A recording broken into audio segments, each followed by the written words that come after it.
O câncer de colo de útero é o segundo câncer mais comum nas mulheres, ficando atrás apenas do câncer de mama, e a quarta causa de morte de mulheres no Brasil por conta de câncer.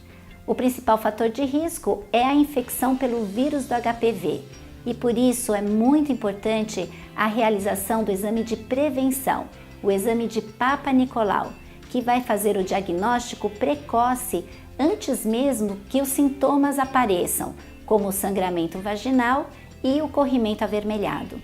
Vamos ouvir a doutora Noeli explicando o que é o câncer de colo de útero, por que ele acontece, por que é importante fazer a prevenção e como manter uma vida saudável, evitando que o câncer de colo aconteça. O câncer do colo do útero é um dos cânceres mais prevalentes nas mulheres no mundo todo. O câncer do colo do útero, normalmente, ele só dá sintomas em fases muito avançadas, em fases tardias da doença. Por isso que o exame de rastreamento, que é chamado de exame de Papa Nicolau, ele deve ser feito, pois a gente consegue, através desse exame, pegar células em fases extremamente iniciais, quando elas começam a ter a alteração para posterior desenvolvimento e evolução do câncer, que leva, em geral, muitos anos. O exame de Papa Nicolau é um exame muito simples de ser feito, indolor. Ele é realizado com uma escovinha, uma espátula, e aí sim colher o material, aquelas células ali da região do colo. Esse material vai para o laboratório e a partir de então se observa se essas células têm algum tipo de anormalidade ou não. Em fases iniciais, o câncer do colo, ele é tratável. E em fases mais avançadas também é tratável, mas de uma forma um pouco mais diferente. O desencadeante do câncer do colo do útero é um vírus chamado papilomavírus ou HPV. Além do HPV, que é o principal fator de risco para desenvolvimento do câncer do colo do útero, existem alguns fatores que podem ser modificáveis na evolução dessa doença. Entre eles, início de atividade sexual precoce, múltiplos parceiros de risco, principalmente aqueles usuários de droga, álcool, tabagismo. O tabaco é um importante fator de risco na evolução do câncer de colo. E além disso, o ato sexual sem proteção, ou seja, o uso de preservativo é um importante fator de prevenção das doenças de transmissão sexual e do HPV. A realização da colpocitologia oncótica ou exame de Papa Nicolau deve ser feita nas unidades básicas de saúde que oferecem esse tipo de rastreamento e normalmente o que se recomenda pelo protocolo do Ministério da Saúde é que a paciente faça o exame durante 2 anos seguidos e se esses 2 exames seguidos vierem normais, a paciente pode espaçar essa coleta e realizar a cada 2 ou 3 anos. Exatamente por ser um câncer extremamente prevalente e causado por um vírus, procurou-se um método de prevenção que fosse um método eficaz e altamente seguro em relação à prevenção primária, que a gente chama de prevenção primária do câncer do colo do útero. Desenvolveu-se então uma vacina chamada vacina do HPV. Temos no mercado disponível 2 tipos de vacinas diferentes contra os principais tipos de HPV que causam as doenças.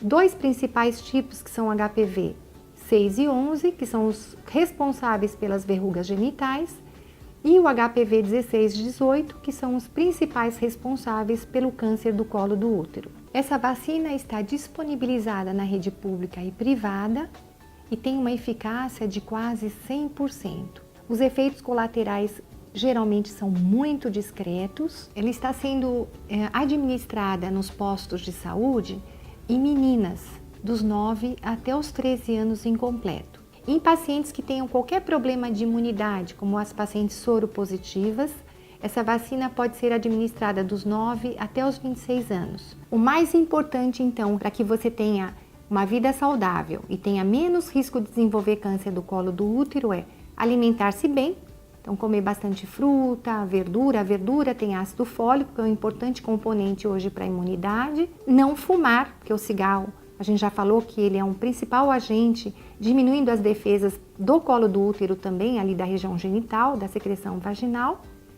usar a camisinha em todas as relações sexuais e nas meninas, na idade jovem, tomar a vacina do HPV. Não esquecer também do exame de Papa Nicolau, que é o principal exame de rastreamento do câncer do colo do útero, que, como já falamos, é um câncer totalmente prevenível. Então hoje a gente vai falar sobre o câncer de mama, né? Quando a gente fala em prevenção de câncer de mama, a primeira coisa que vem na cabeça é exames de prevenção, né? Mas existe uma etapa que compete só ao paciente, né? Que é a mudança de hábito de vida. Então a gente sabe mesmo para câncer de mama que a redução do peso corporal, a redução da gordura, atividade física regular, né, assim como beneficia muito e reduz muitos outros tipos de câncer, para a mama isso é muito verdadeiro. E além disso, né, a redução de álcool, fumo, também estão relacionadas a uma menor incidência de câncer de mama. Tudo isso é totalmente atingível por nós, então temos que tomar parte disso nessa batalha, né?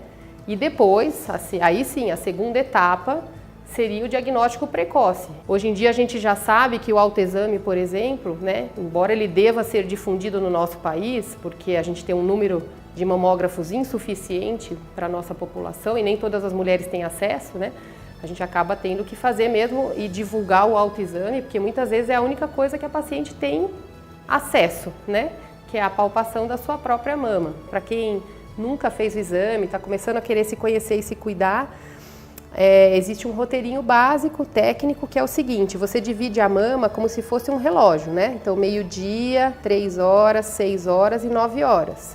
E a técnica é você dedilhar com a ponta dos dedos de fora da mama até chegar perto do mamilo em todos os sentidos horários. Então, 1 hora, 2 horas, 3 horas, 4 horas, 5 horas, assim, completando toda a circunferência. Nesse dedilhar, com a ponta do dedo, a gente sabe que a sensibilidade é maior. Então, o que você tem que procurar é algo parecido com um grão de azeitona, um caroço, vamos dizer assim. E depois que você terminou toda a circunferência, aí não esquecer da região em volta do mamilo. E por fim, fazer uma leve pressão no mamilo para ver se sai algum líquido, tá? Os líquidos preocupantes seriam o transparente e o sangue vivo, vermelho vivo ou transparente, água de torneira, assim. No autoexame ou no exame pelo médico, a gente não detecta tão cedo como é a mamografia, que é o exame de escolha, que detecta lesões a partir de 2, 3 milímetros. Então, a mamografia seria o método de escolha para pacientes a partir de 40 anos e deve ser feita anualmente. Para essas lesões muito pequenas, a comparação com o exame anterior é fundamental. Às vezes, a paciente esquece o anterior. E não é que o médico não viu, mas é que é uma coisa tão sutil que se tivesse o anterior, a gente conseguiria, pela comparação, determinar que ali tinha alguma coisinha no começo. Fabiana, me explica o que é um mamógrafo e como que é feito o exame da mamografia? Mamógrafo é o aparelho utilizado para realizar o exame de mamografia. São realizadas 2 incidências básicas, uma de frente, né, e uma lateral. A paciente fica bem de frente com o aparelho, com o rosto lateralizado, a gente traciona a mama e faz a compressão. Depois dessa incidência, a gente realiza uma incidência lateral, que o aparelho é angulado a 45 graus. A paciente fica de frente para o aparelho, novamente a gente realiza a compressão, vai no comando e dispara. É muito importante que o paciente que entra aqui não acha que é um bicho de 7 cabeças, tá? A compressão é necessária, mas se a paciente conseguir relaxar, conseguir ficar um pouco mais tranquila, toda a musculatura relaxa. E com isso, essa compressão se torna mais tranquila. Então, acho que a mamografia a gente sempre tem que frisar, eu não canso de dizer, tem que fazer todo ano. O primeiro passo é tirar aquela culpa da mulher, deixar as coisas dela para se cuidar. Tem que arrumar um tempo. Tá? Porque é tipo em 1 hora você fez sua prevenção e você está garantindo a sua saúde e a da sua família também, né? Porque o bem-estar da mulher é o bem-estar da família também.